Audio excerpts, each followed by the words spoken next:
Indian aviation industry, जिसकी शुरुआत 1911 में हुई, की शुरुआत से आज तक के सफर को आप काफी कुछ जान जाएंगे।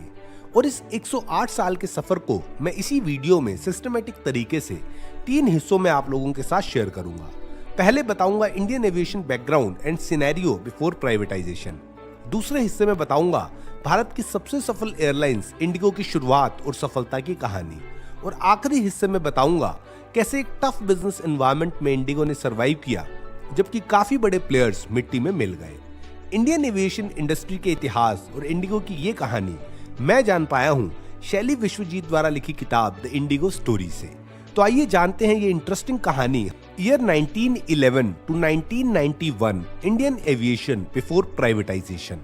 भारत में पहली हवाई उड़ान ली गई ब्रिटिश इंडिया में 1911 में, जब एक फ्रेंच पायलट ने एक हम्बर प्लेन से इलाहाबाद से नैनी तक 10 किलोमीटर की उड़ान उड़ी। वो उड़ान 6500 चिट्ठियां डिलीवर करने के लिए ली गई थी, जिसके बाद ब्रिटिश सरकार ने अपनी कन्वीनियंस के हिसाब से कुछ रूट्स पे सर्विसेज शुरू की। उसके बाद JRD टाटा, जोधपुर के महाराज उमेद सिंह, सेठ वॉलचंद और बीजू पटनायक कुछ ऐसे लोग थे जिन्हें इंडियन एविएशन का एक्चुअल पायनियर माना जाता है।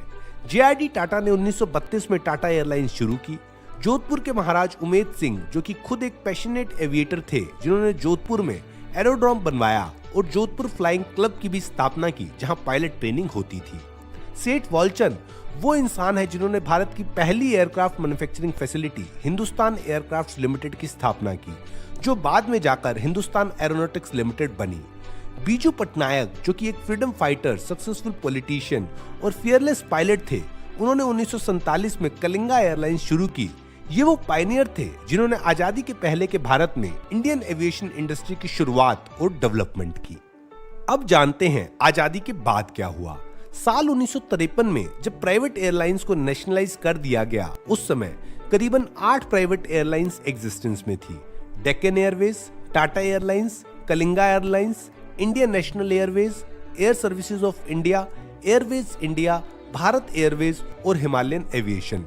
नेशनलाइजेशन के बाद सिर्फ 2 एयरलाइंस रह गई, एयर इंडिया और इंडियन एयरलाइंस।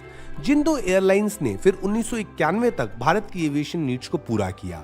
उस समय तक पूरा एविएशन सेक्टर इन 2 कंपनीज के फॉर्म में पूरे तरीके से गवर्नमेंट के कंट्रोल में था।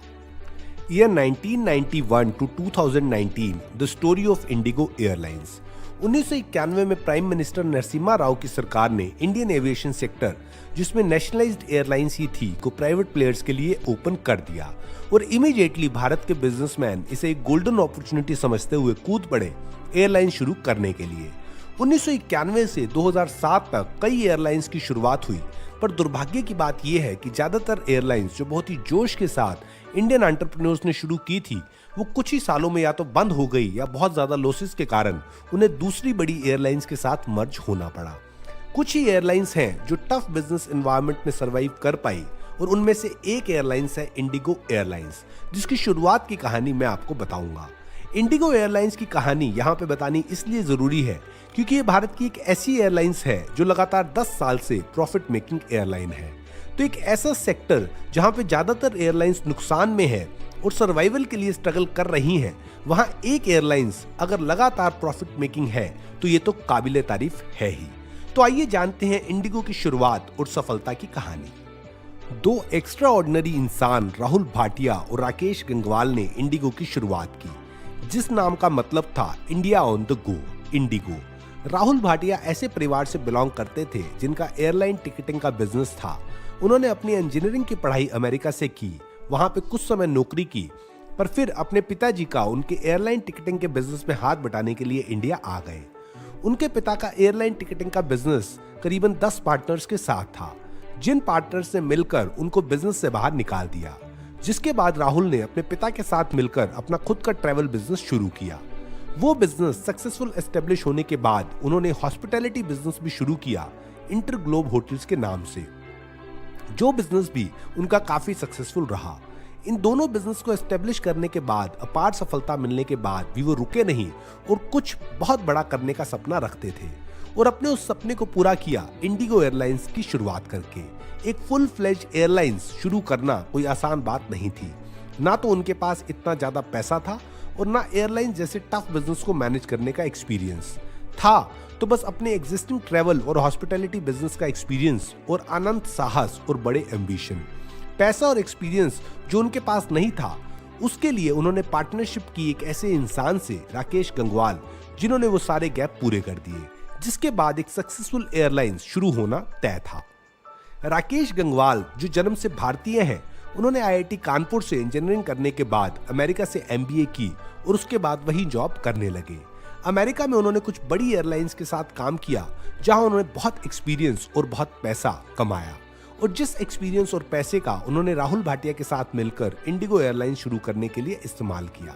तो दोस्तों, इस तरह हुई थी भारत की सबसे बड़ी डोमेस्टिक एयरलाइंस की शुरुआत, जो शुरुआत के बाद से ही दुनिया के सबसे टफेस्ट बिजनेस एनवायरनमेंट में कंसिस्टेंटली प्रॉफिट मेकिंग यूनिट है।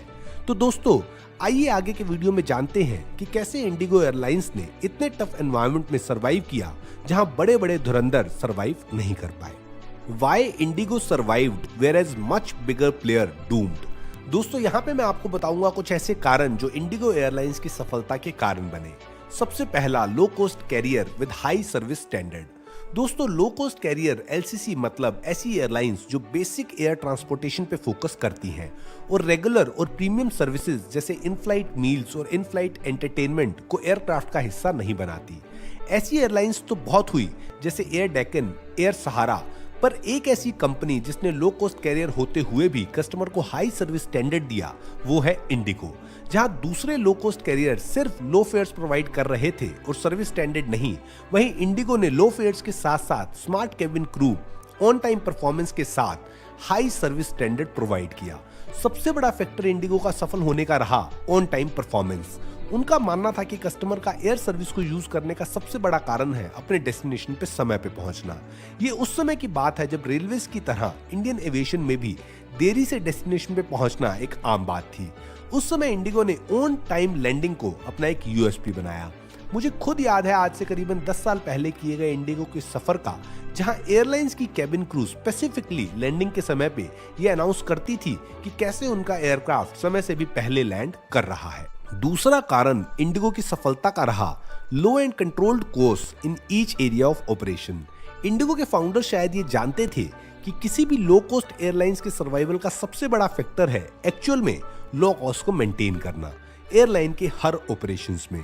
और दोस्तों, आप इंडिगो का कोई भी एरिया ऑफ ऑपरेशंस उठाकर देख लीजिए, हर जगह कॉस्ट बहुत ही जबरदस्त तरीके से मैनेज की गई है।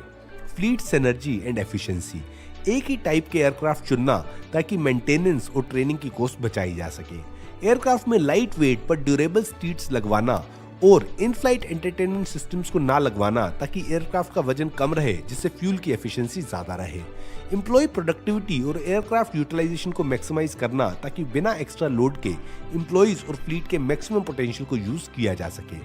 सिर्फ एयर फेयर्स के अलावा एंसिलरी रेवेन्यूज जैसे extra baggage, in flight meals, premium for preferred seats जैसी सर्विसेज पे फोकस करना। प्रोफेशनल मैनेजमेंट जिसने इंडिगो को सही डायरेक्शन में ले जाने के लिए फाउंडर्स के साथ पूरी मेहनत की। इंडिगो के सीईओ आदित्य घोष कंपनी के साथ करीबन 10 साल रहे। तो दोस्तों, ये कुछ कारण रहे जिसकी वजह से इंडिगो एक सफल एयरलाइंस बनी हुई है और कंसिस्टेंटली प्रॉफिट मेकिंग यूनिट है।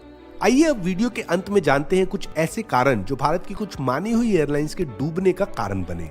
दो कारण बहुत है, पर कुछ सबसे महत्वपूर्ण कारण मैं शेयर कर रहा हूं। किंगफिशर एयरलाइंस जो 2009 में मार्केट लीडर थी, कैसे 2012 में क्रैश हुई, उसका मुख्य कारण था too fast too furious expansion. Vijay Mallya Kingfisher airlines को बहुत जल्दी हर सेगमेंट का लीडर बना देना चाहते थे। Domestic full services airline with all luxuries, low cost carrier segment में लीडरशिप, जिसके लिए उन्होंने loss making unit air Deccan को खरीदा, और उसके साथ इंटरनेशनल एक्सपेंशन भी। बड़े सपने देखना बुरी बात नहीं है, पर उसके लिए प्रॉपर प्लानिंग और सही प्रोफेशनल मैनेजमेंट का होना बहुत जरूरी है, जो किंगफिशर के पास नहीं था। किंगफिशर एयरलाइंस 8 साल ऑपरेशन में रही पर प्रॉफिट बना ही नहीं सकी और फाइनली क्रैश हो गई। जेट एयरवेज इंडिया की सबसे पुरानी प्राइवेट एयरलाइंस ने भी अभी रिसेंटली अपने ऑपरेशंस को टेम्परेरी शट डाउन कर दिया और उसका भविष्य अभी पूरे तरीके से अंधकार में है। उसका मुख्य कारण रहा one man show. Kingfisher airlines की तरह जेट एयरवेज भी वन मैन शो रही, जिसमें सीईओ बस चेंज होते रहे। एयर सहारा जो कि एक लॉस मेकिंग यूनिट थी, उसको खरीदा गया, जो बताया जाता है कि सबसे गलत साबित हुआ। प्रोफेशनल मिसमैनेजमेंट और कोर्स को मैनेज ना कर पाना ही कुछ मुख्य कारण रहे जेट एयरवेज के डूबने के। और दोस्तों, आज सिनेरियो कुछ ऐसा है कि कुछ नाम मात्र एयरलाइंस ऑपरेशनल है। आने वाला समय ही बताएगा कि कौन सरवाइव करते हुए इंडियन एविएशन सेक्टर का किंग बनेगा। एयर इंडिया को तो पहले ही सरकार ने डूबने से बचाया है और आज भी उसकी कमान भारत सरकार के हाथ में ही है। विस्तारा एक नई एयरलाइंस है, पर टाटा जैसे बड़े ग्रुप की बैकिंग है और सिंगापुर एयरलाइंस से जॉइंट वेंचर। स्पाइसजेट एक अच्छी एयरलाइंस है, पर बहुत ज्यादा ओनरशिप चेंज उसको डिस्टेबलाइज कर सकता है। गो एयर एक छोटी एयरलाइंस है जो स्लो एंड स्टेडी ग्रो कर रही है। इंडिगो की कहानी जानकर लगता है कि वो टॉप कंटेंडर है इंडियन एविएशन का किंग बनने का। क्या आपको भी लगता है कि इंडिगो इंडियन एविएशन का किंग बनेगा? और जेट एयरवेज के बारे में आपका क्या कहना है? वो रिवाइव होकर दोबारा इन एयरलाइन से कंपीट कर इनको पीछे छोड़ देगा? तो दोस्तों, ये थी इंडियन एविएशन इंडस्ट्री का बैकग्राउंड, इंडिगो की शुरुआत और सफलता की कहानी और इंडियन एविएशन इंडस्ट्री की प्रेजेंट सिचुएशन।